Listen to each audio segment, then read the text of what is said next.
When you see that you have so much debt and your interest cost is so high and your fixed costs are so high, then the first question you ask is that, is your liquidity adequate?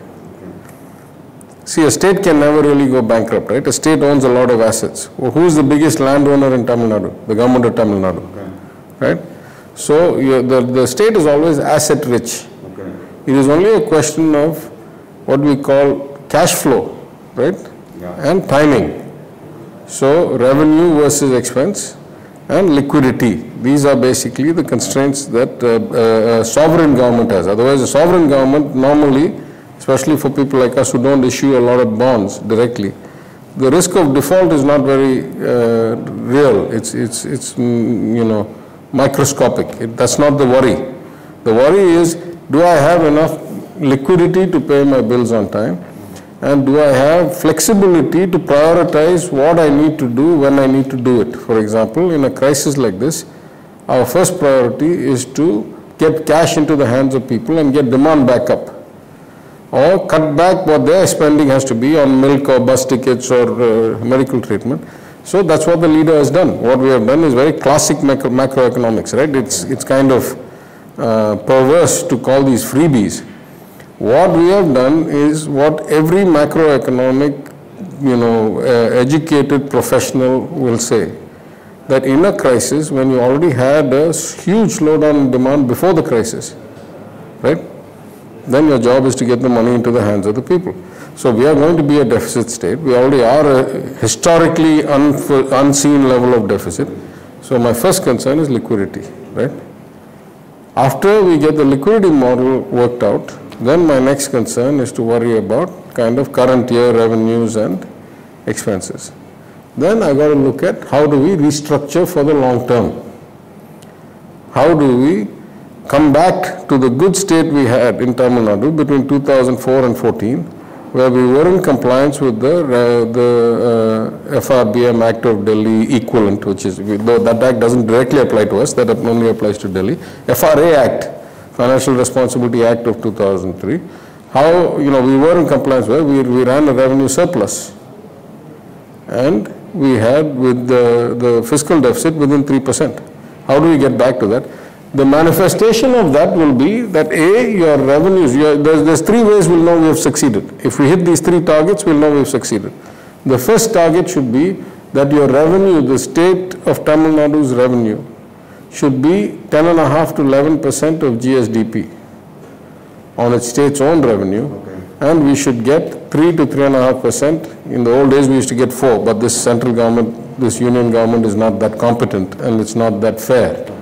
So we'll be lucky if we get 3.5 or so %.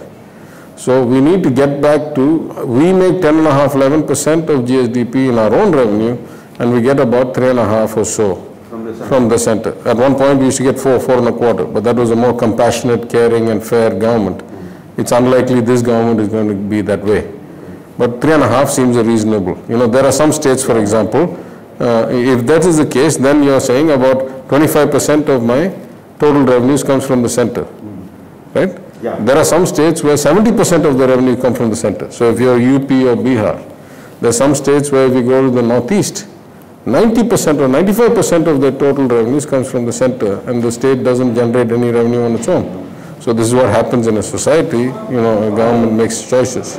We know we will be successful, or we will have succeeded in restructuring the finances when our revenues are about 10.5% of GSDP by ourselves and 3.5 from the center at least, number one. Number two, our interest payment to revenue, that is what percentage of our revenues we pay on interest charges, interest payment to revenue ratio should go back to 12% or less. Okay.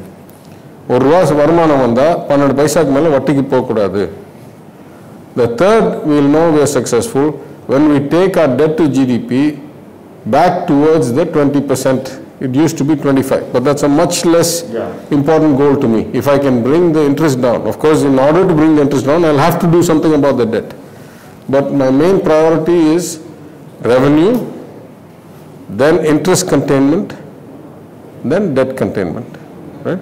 And if debt can be brought back to 18, 17, 19% of GSDP, which it was in 2014. I'm not talking about some 80 years ago. I'm not talking about some, unattainable figure. Yeah, just 7 years ago what it was. If I bring it back, then I say that we have done a restructuring of the state of Tamil Nadu's finances.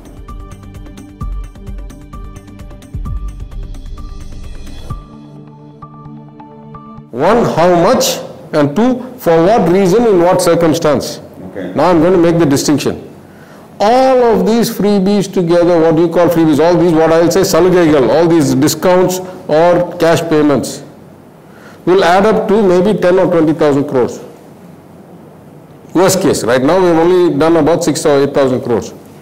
But let's say I add more and more and more. How much revenue am I missing? 70,000 crores. Correct? So, it is the lack of revenue management that has resulted in this. How much interest payment am I paying every year? 45,000 crores.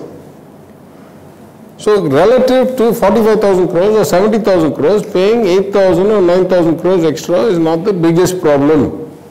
It's a question of scale, you understand? Yeah.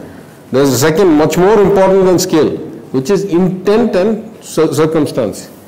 If I give money when there is lockdown and when the demand has fallen off a cliff, then most macroeconomic professionals or professors or advisors will say you are doing the right thing. What did Ms. Sitaraman come and tell us at the height of lockdown last year? Our government is going to do 10% of GDP spending. Correct? And most people who read it said, you're talking 10%, if you actually do the mathematics, is less than 1%. In the bucket, on the bucket, you're just playing ducks and drakes. But clearly, it is everybody's intent during a lockdown to actually give more money to the poorest people. So the intent is good. As opposed to when there is no lockdown, when corona cases have gone to almost zero, and when you do this just before the election, you go and borrow and give some more money. That was not in the budget in the first place. Ours was in the manifesto, so we planned for it.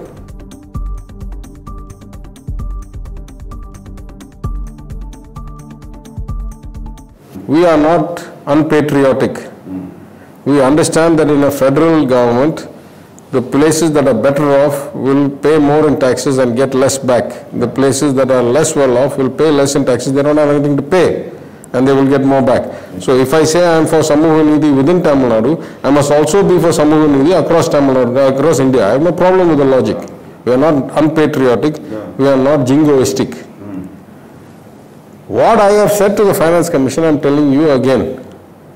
For 25 years, they have kept on taking more from us and kept on giving less to us.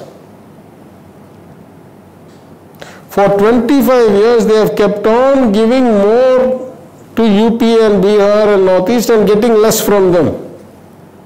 That means what has been the purpose or fruit of such transfers? Have they utilized it properly? No, not have they. They have not. Yeah. What do you mean have they? Of course they have not. Yeah. The whole point of redistribution, if I take from the wealthy and give it to the not so wealthy, the point is to reduce the gap. If you look at any other part of the world, if you look at China, they tax the coastal provinces and give it to the interior, the gap reduces. In the US, they tax much more the New York's, Californias, and they give it to the North Dakotas, Missouris, the gap reduces.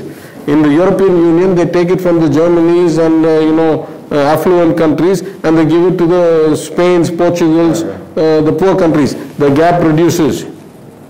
For us, for 25 years, they have kept on, not just that, they have kept on taking more and more. At one point, if they took 1 rupee of tax from us, we used to get back 90 paisa, then 80 paisa, then 70 paisa, then 60 paisa. Then they have kept on reducing how much we get back. And we have kept on growing better than other states. So something is structurally wrong. You cannot keep doing